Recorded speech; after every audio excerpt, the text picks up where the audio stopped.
I have the distinct privilege of speaking right before lunch, so thank you for sticking around. um, Thanks for the introduction. So my name is Nicholas Christian. I'd like this to be in full screen. Um, so I'm here to talk to you about MLDB, which is the machine learning database, which is a new open source package which we've released. So I'm not here to sell you anything. I do work for a company, but this is open source, so I hope you'll forgive me. So very briefly about Datacratic. We're a Montreal software company. We specialize in machine learning, and for the past 6 years, we've been solving web scale problems using machine learning. So we do lookalike modeling. We power the lookalike models for the Oracle Data Cloud.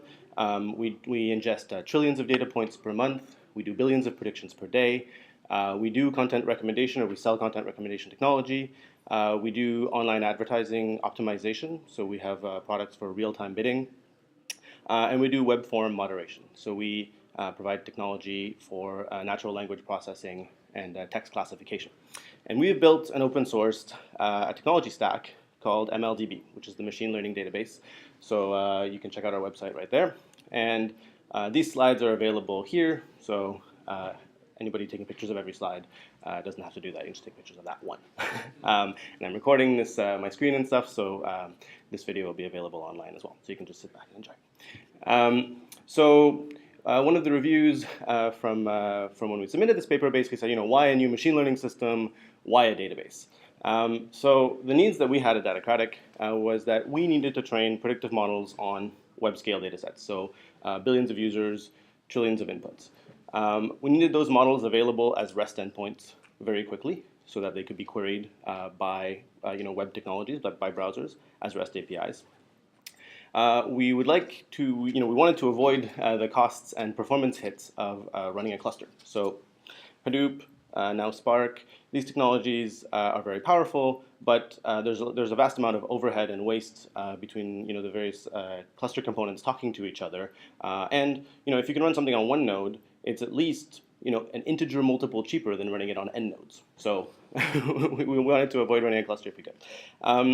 We needed a data manipulation paradigm that's easy to learn and easy to use. And then, while we were making a nice wish list of things that we wanted a single system to do all of this. We didn't want a patchwork of systems. We didn't want a training system over here, a deployment system over there, a data ingestion system over here, a visualization system over there. We wanted one system.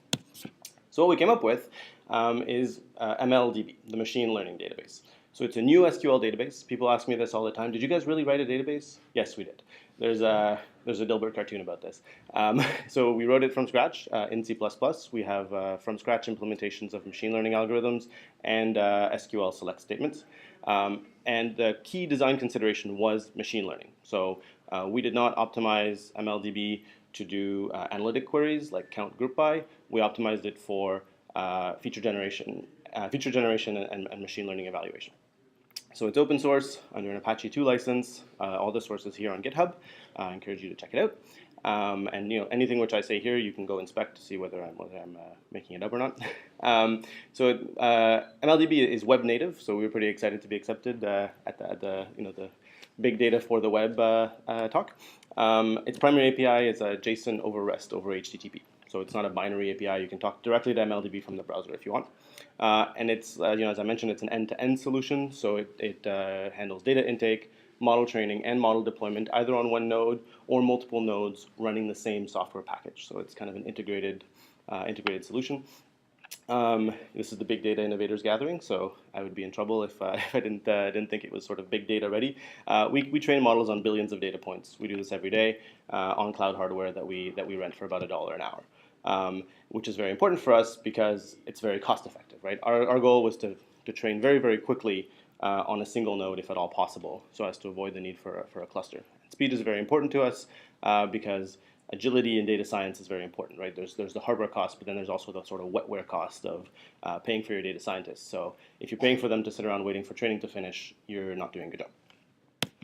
So the other question after, did you guys really build a SQL database that I get is sort of what the heck is a machine learning database? So this is kind of the type of query you get from a traditional database, right? Select the browsing reports from the weblogs. I mean, most people don't store weblogs in SQL stores, but this is conceptually what's going on, right? You're basically asking about summations on the past from weblog data. similar to the previous presentation. What a machine learning database would allow you to do is essentially select the future, right? Select content recommendation from weblogs. So this is essentially the use case that the gentleman from Outbrain was talking about. Given some browsing data, don't tell me what was browsed, tell me what's likely to be browsed, so I can make content recommendations. So this is conceptually the kind of queries we're trying to answer, and in fact, you can actually run a SQL query almost exactly like this, and I'll show you how in a second. And then even better, if you have access to such a function, why don't you just query it directly from REST, right? Skip the select piece. You know you want to do a content recommendation. Your input is a URL, so your user is on this particular website right now. What content do you recommend for him or her? So a lot of these details are in the sort of two-pager and on our website, but the data model for MLDB, which is kind of part of the core of how it can be so efficient, in terms of buzzwords, it's an append-only, schema-free relational database model. So it's append-only. You can stick data in. Excuse me. You can't delete it. You can't mutate it. It's just recording things that are happening. And that allows you to do all sorts of, or allows us anyway, to do all sorts of optimizations because you don't have to kind of worry about having to edit the data. Schema-free, you don't have to declare the schema up front. And relational basically fits into the model you tend to think about, right? Rows and columns. So the twist is that we are representing data within MLDB as a 3D sparse matrix. So the rows and columns, just like in any other systems, but the intersection of a row and a column, which is a cell, you can store multiple time-stamped values. So this is not unique. Other people do this, but this is the data model that we've chosen. And it turns out that this particular way of looking at data is ideal for machine learning on web browsing data and other kinds of data sets. So let me give you an example. If you model your users as rows, and your URLs as columns, then you have essentially a 3D sparse matrix, right? User Nicholas visited site lapresse.ca yesterday and this morning. So essentially, each row contains multiple timestamp values. It's important, as you see here, for the system to be schema-free because you don't want to enumerate all of the URLs in the world up front when you do your create table, right? So MLDB supports millions of columns, millions of rows. The rows are named, the columns are named, which means you can operate on the transpose of the rows and the columns sort of trivially, which is kind of neat. So everything is sort of doubly indexed.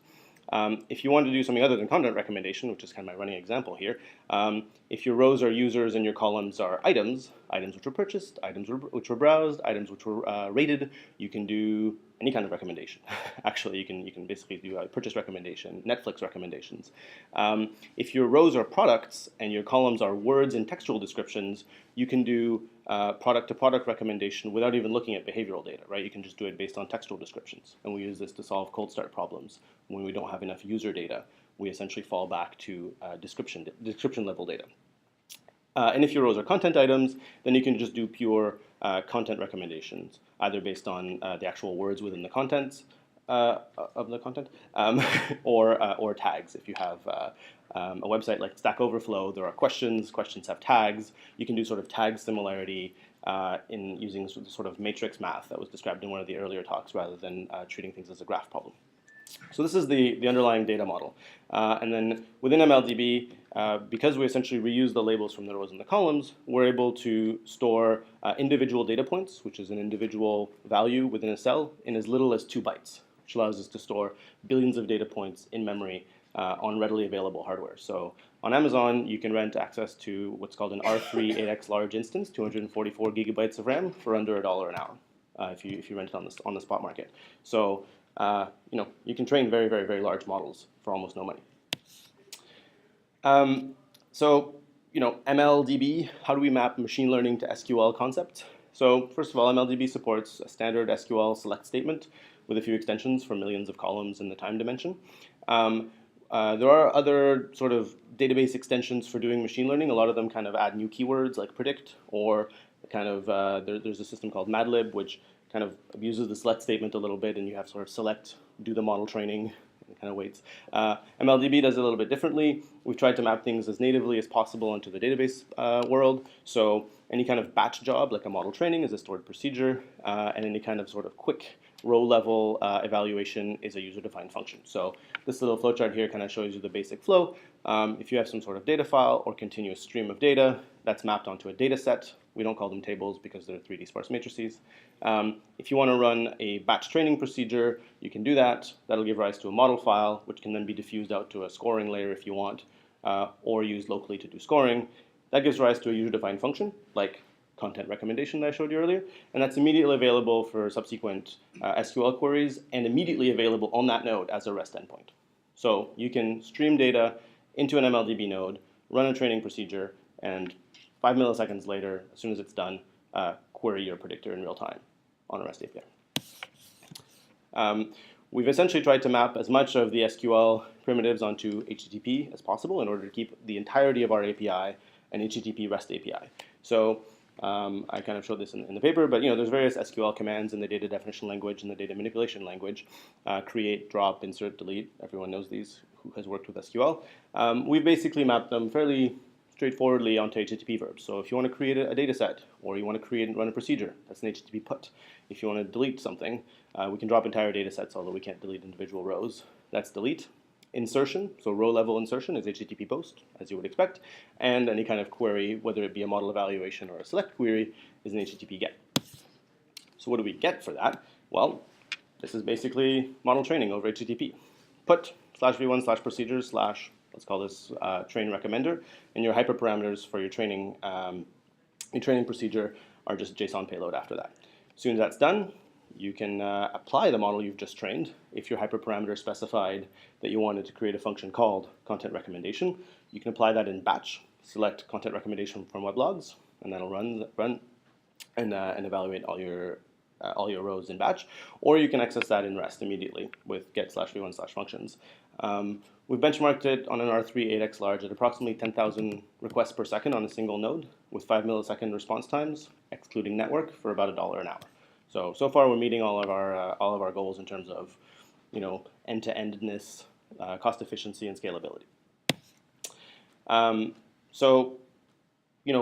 How does this stack up in terms of speed compared to some of the existing systems? One of the other questions that we got from some of the reviewers.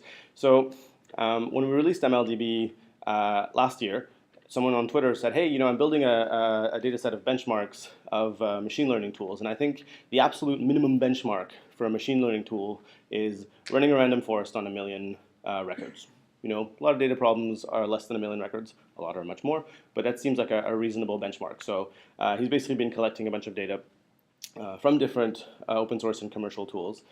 So on a single R3 8x large, which is a 32-core machine, it's generically available on Amazon, you can train a 100-tree random forest in MLDB in 18 seconds.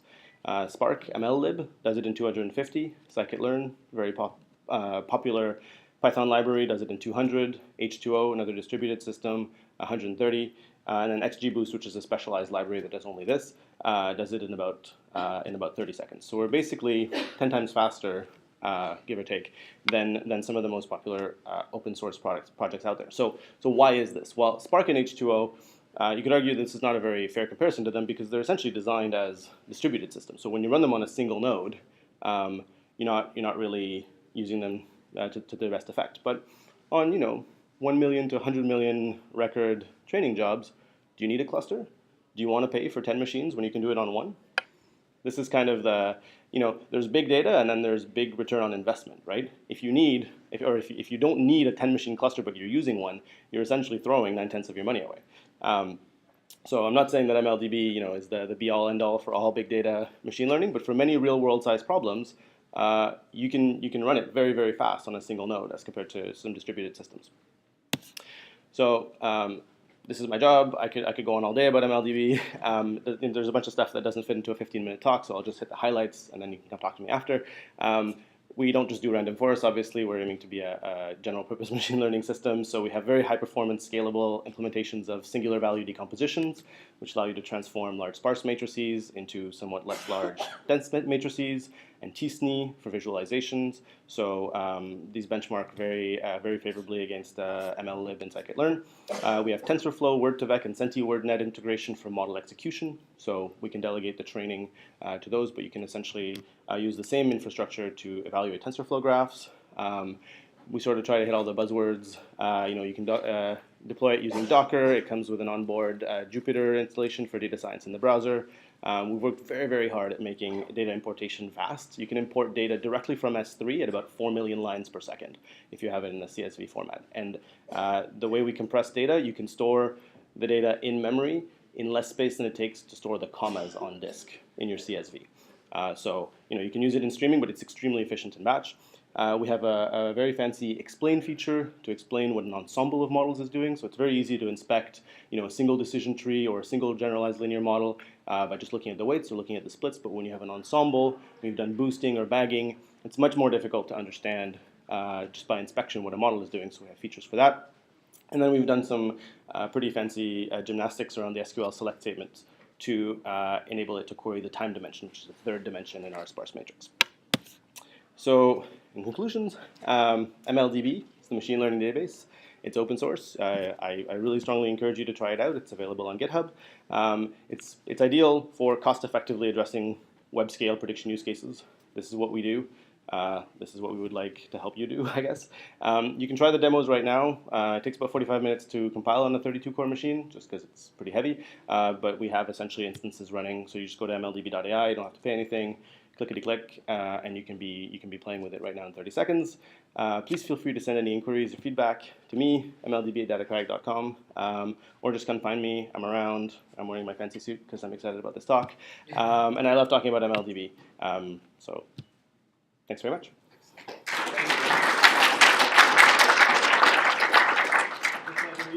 We have a few